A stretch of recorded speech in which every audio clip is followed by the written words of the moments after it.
Market எக்ஸ்பர்ட்ஸுடன் enrich money investor awareness conclave April 25. டிக்கெட்டை இன்றே book செய்யுங்கள்.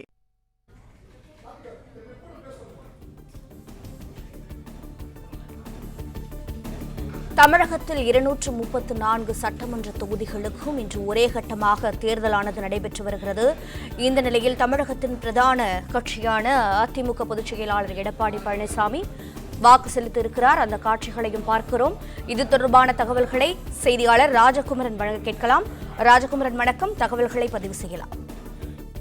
2016 சட்டப்பேரவை தேர்தல் வெற்றிக்கு பிறகாக பெரிய அளவிலாக வெற்றியை பதிவு செய்யவில்லையோ என்கின்ற ஒரு முனைப்புடன் இந்த தேர்தலை எதிர்கொண்டிருந்த அதிமுக எப்படியும் வெற்றியை பதிவு செய்ய வேண்டும் என்று தங்களுடைய தேர்தல் பணிகளை எல்லாம் கடந்த ஒரு 6 மாதமாகவே தீவிரப்படுத்தி இருந்தார்கள். இந்த நிலையில்தான் பிரச்சாரங்கள் நிறைவுற்று வாக்காளர்கள் யாருக்கு வாக்களிக்க வேண்டும் என்பதையே ஏறக்குறைய முடிவு செய்து தங்களுடைய வாக்குகளை செலுத்தி வரக்கூடிய நிலையில் அதிமுகவினுடைய பொதுச் செயலாளர் எடப்பாடி பழனிசாமி சேலம் மாவட்டத்திற்கு உட்பட்ட சிலுவம்பாளையத்தில் தன்னுடைய வாக்கினை செலுத்தி இருக்கின்றார். சேலம் உட்பட தமிழகத்தினுடைய பல்வேறு இடங்களிலும் கிட்டத்தட்ட ஒரு 175 சட்டப்பேரவை தொகுதிகளிலே அதிமுக இரட்டை இலை சின்னத்தில் களம் காணுகின்றது. பெரும்பாலான தொகுதிகளில் திமுகவோடு நேரடி மோதலாக அதிமுகவினுடைய போட்டி இருக்கின்றது. அதிமுகவின் முதலமைச்சர் வேட்பாளராக தனியாக தமிழ்நாடு முழுவதும் சென்று தமிழகத்தில் இருக்கக்கூடிய அனைத்து சட்டப்பேரவை தொகுதியிலும் கடந்த ஒரு 6 மாதங்களாக தீவிர பரப்புரையை நிகழ்த்தியிருந்தார் அதிமுகவினுடைய பொதுச் செயலாளர் எடப்பாடி பழனிசாமி. வழக்கமாகவே திமுக ஆட்சியில் இருக்கும் பொழுது அடுத்த தேர்தலிலே ஆட்சிக்கு வந்து விடுவோம் என்பதை அதிமுகவினர் உறுதியாக நம்புவார்கள். அதே போன்று அதிமுக ஆட்சியில் இருக்கும் பொழுது அடுத்து நடைபெறக்கூடிய தேர்தலிலே திமுகவினர் ஆட்சிக்கு வந்து விடுவோம் என்று உறுதியாக நம்புவார்கள். ஒரு சில தருணங்கள் தவிர்த்து 2016 போன்ற தேர்தலை தவிர்த்து இந்த தலைமுறையினர் அது ஒரு அரிதான அது போன்ற மாற்றங்களை எல்லாம் பார்த்திருக்க முடியாது. அதாவது திமுக அதிமுக என்கின்ற ஒரு மாறுபட்ட தேர்தல் களமாகத்தான் 5 ஆண்டுகளுக்கு ஒரு முறை தமிழகத்திலே ஆட்சி மாற்றம் நிகழ்ந்து வந்திருக்கின்றது. இந்த முறையும் அதே போன்று நடக்கும் என்பது அதிமுகவினருடைய நம்பிக்கையாக இருக்கின்றது. அதே நேரம் தொடர்ந்து 2வது முறையாக ஆட்சி அமைப்போம் என்பது திமுகவினருடைய நம்பிக்கையாக இருக்கின்றது. இதற்கு இடையே இளம் வாக்காளர்கள் வாக்குச்சாவடிகளில் வந்து நிற்பதை பார்த்தால் அவர்களுடைய எண்ணம் எதுவாகவோ இருக்கலாம் என்று எண்ணப்படுகின்றது. எனவே இந்த நிலையில் இன்று நடைபெறக்கூடிய இந்த சட்டப்பேரவை தேர்தலில் வாக்குகள் அதிகப்படியாக பதிவாகி கொண்டிருக்கின்றது. இன்னும் சொல்ல போனால் 9 மணிக்கு பிறகாக நாம் பதிவிடக்கூடிய அந்த வாக்கு விழுக்காட்டு சதவீதத்திலிருந்து அந்த உண்மையை தமிழக வாக்காளர்கள் தமிழக மக்கள் உணர்ந்து கொள்ள முடியும். ஏனென்றால் இந்த முறை உறுதியாக கூடுதலாக வாக்குகள் பதிவாக போகின்றன. குறிப்பாக கிராமங்களில் எல்லாம் வெளிநாடுகளில் நிறைய இளைஞர்கள் இருப்பார்கள். அவர்கள் எல்லாம் வாக்களிப்பதற்காக செலவு செய்து வருவதற்கான ஒரு சூழல் இருக்காது. ஆனால் இந்த முறை ஒவ்வொரு கிராமத்திலும் நிறைய இளைஞர்கள் வெளிநாட்டில் இருக்கக்கூடியவர்கள், வளைகுடா நாடுகளில், சிங்கப்பூர், மலேசிய நாடுகளில் இருக்கக்கூடிய இளைஞர்கள் எல்லாம் அதிக அளவில் வாக்களிப்பதற்காக வந்திருக்கின்றார்கள். எனவே இளம் வாக்காளர்களுடைய விருப்பத்திற்குரிய தேர்வாக யார் இருக்க போகின்றார்கள்? தமிழகத்தினுடைய முதலமைச்சர் வேட்பாளராக 4 பேர் முன்னிறுத்தப்பட்டிருக்கின்றார்கள். அவர்களில் இருந்து யாரை இளம் வேட்பாளர்கள் அதிக அளவில் வாக்களித்து தேர்வு செய்வதற்காக காத்திருக்கின்றார்கள் என்பது உட்பட பல சுவாரஸ்யங்கள் நிறைந்த தமிழகத்தினுடைய தேர்தல் களத்திலே வாக்குகள் பதிவாகி கொண்டிருக்கின்றன.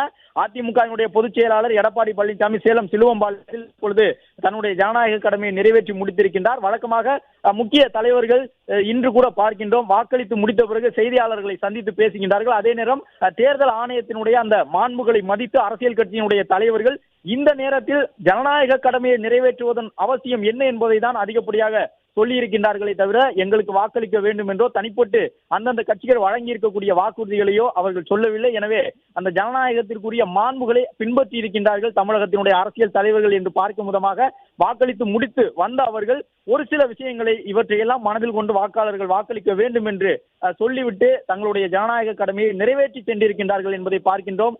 நீண்ட வரிசையில் பலரும் காத்திருக்கின்றார்கள்.